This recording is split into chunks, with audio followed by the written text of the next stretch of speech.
And on the set by France 24's international affairs editor, Armin Georgian. Armin, this is the biggest single exchange of fire we've seen in years. Could we see this spiraling into something bigger?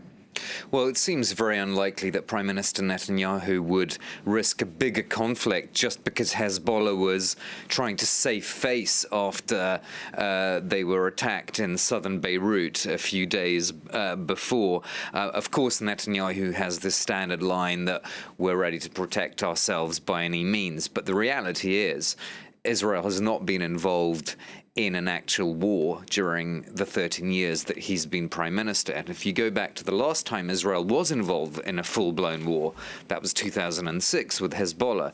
Well, there was initial public support for that in Israel, but it really faded pretty quickly once the casualties started mounting.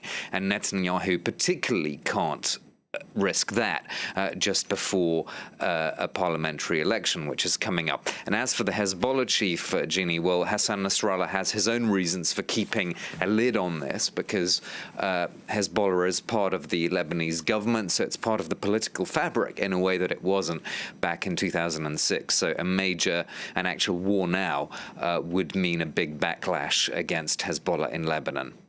Armin, Iran plays a crucial role in this conflict. Explain that to us, if you will. Well, Iran has been showing off its military technology in recent weeks. There was that unveiling of the drone, which Iran said could reach, quote, distant targets, unquote. That was clearly a reference to Israel. And in fact, a day before that attack on Hezbollah in southern Beirut that I mentioned, Israel launched strikes in Syria in order to prevent what Israel thought was an impending Iranian drone attack on Israel.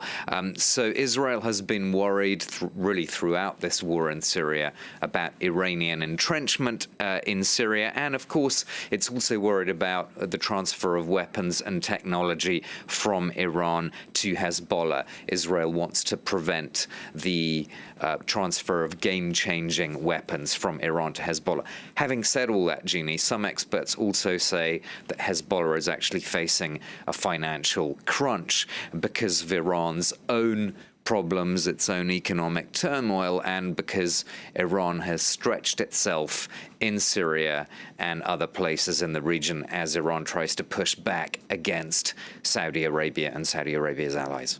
Thank you for